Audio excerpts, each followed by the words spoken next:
એક બાજુ આજથી પવિત્ર શ્રાવણ માસની શરૂઆત થઈ ગઈ છે, જેથી હવે મહાદેવના જુદા જુદા મંદિરોમાં સામાન્ય દિવસો કરતાં હાલમાં ભક્તો મોટી સંખ્યામાં પૂજા પાઠ માટે પહોંચશે, જ્યારે બીજી બાજુ આગામી દિવસોમાં ગણેશ ઉત્સવ આવનાર છે, ત્યારે આ ધાર્મિક પર્વો દરમિયાન ખાસ કાયદો વ્યવસ્થા જળવાઈ રહે તેમજ કોઈપણ પ્રકારની અપ્રિય ઘટના ન બને તેમજ કાયદો વ્યવસ્થાઓની પરિસ્થિતિઓનો તાગ મેળવવા સહિતની વ્યવસ્થાઓના ભાગરૂપે ઉચ્ચ પોલીસ અધિકારીઓ દ્વારા ખાસ સાયકલ પેટ્રોલિંગ કરવામાં આવી હતી।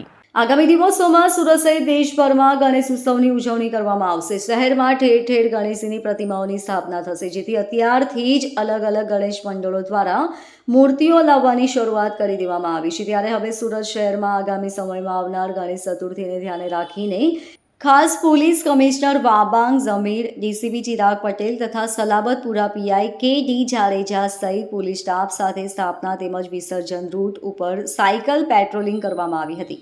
Bureau report, LK star news, Surat.